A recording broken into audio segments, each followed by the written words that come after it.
Hello అండి, welcome to Radha's family vlogs. ఇవాళ white బఠానీతో నేను చాట్ చేసి చూపించబోతున్నాను. తెల్ల బఠానీలు ఒక కప్పు తీసుకొని 4 hours సోక్ చేసి పెట్టుకోవాలి. ఇప్పుడు ఒక ప్రెషర్ కుక్కర్ తీసుకొని నానబెట్టుకున్న బఠానీలో ఒక బంగాళదుంప పీల్ తీసుకొని చక్కగా రెండింటిని బంగాళదుంపని బఠానీని బాగా ఒక 6 విజిల్స్ తోటి ఉడికించుకోవాలి. ఇప్పుడు పోపు పెట్టుకోవాలి. ఈ మిశ్రమాన్ని కొంచెం మెత్తగా మెదుపుకోవాలి. కొంచెం లైట్గా ఆయిల్, జీలకర్ర, ఆనియన్స్, పచ్చిమిర్చి,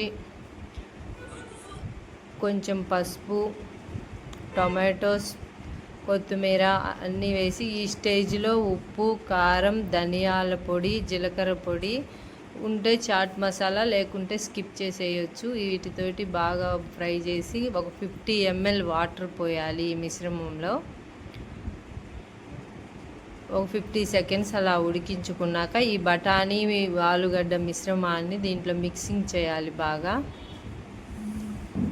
ఒక 3 minutes 2 minutes మూత పెట్టి ఉడికించుకోవాలి.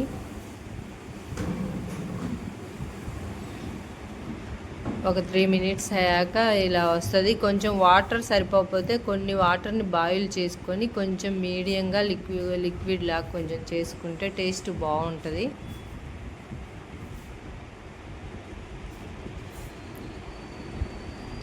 బయట బండి మీద అమ్మే చాట్ కన్నా చాలా టేస్టీగా ఉంటుందండి ఇలా ఇంట్లో ప్రిపేర్ చేసుకుంటే. ఇంతేనండి, బఠానీ చాట్ రెడీ. ఆనియన్స్, టొమాటోస్ తోటి సర్వ్ చేసుకోండి. Thanks for watching my